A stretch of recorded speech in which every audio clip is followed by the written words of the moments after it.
কথা ছিল Josh Hazlewood ফিরে আসলে রয়্যাল চ্যালেঞ্জার্স বেঙ্গালুরুর বোলিং লাইনআপে সব দুশ্চিন্তা দূর হয়ে যাবে। তিনি এসেছেন, আরসিবির বোলিংয়ে প্রাণ ফিরেছে, যার সামনে ধসে পড়েছে দিল্লি ক্যাপিটালসের ব্যাটিং অর্ডার।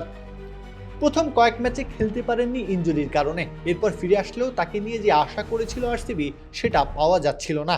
4 ম্যাচের অপেক্ষার পর নিজের চিরচেনা বিধ্বংসী রূপ দেখালেন দিল্লির বিরুদ্ধে। টস জিতে দল বল করার সিদ্ধান্ত নিলে দ্বিতীয় ওভারে দিল্লির ব্যাটারদের মোকাবেলা করার সুযোগ আসে হ্যাজেলউডের সামনে। প্রথম বলেই সাজঘরের পথ দেখান আগের ম্যাচে 150 হাঁকানো লোকেশ রাহুলকে। পরের বলে ক্যাচ তুলে দিয়ে ফেরেন সামির রিজভি। নিজের প্রথম ওভারে 5 রান দেওয়ার পর আবার চতুর্থ ওভারে বল হাতে নেন এই অজি দীর্ঘদেহী। টানা 4 বল ডট দিয়ে চাপে ফেলেন নীতিশ রানাকে। এমন অবস্থায় পঞ্চম বলে ক্যাচ তুলে প্যাভিলিয়নের পথ ধরান দিল্লির এই ব্যাটারকে। এভাবেই সবাই আপন হয়ে উঠুক ইসপির আপন করার সাথে। ইসপি আপন করার স্বাদ। দিল্লি শিবিরে আরও ভয় জোগাতে হ্যাজেলউড আবারও আসেন পাওয়ার প্লের শেষ ওভারে। এবার উইকেট না পেলেও হজম করেন মাত্র 2 রান। নিজের শেষ ওভারে অভিষেক পোরেলের স্টাম্প ভেঙে দিল্লিকে যখন অল আউট করেন, তখন নামের পাশে জলজল করছে 12 রানে 4 উইকেট।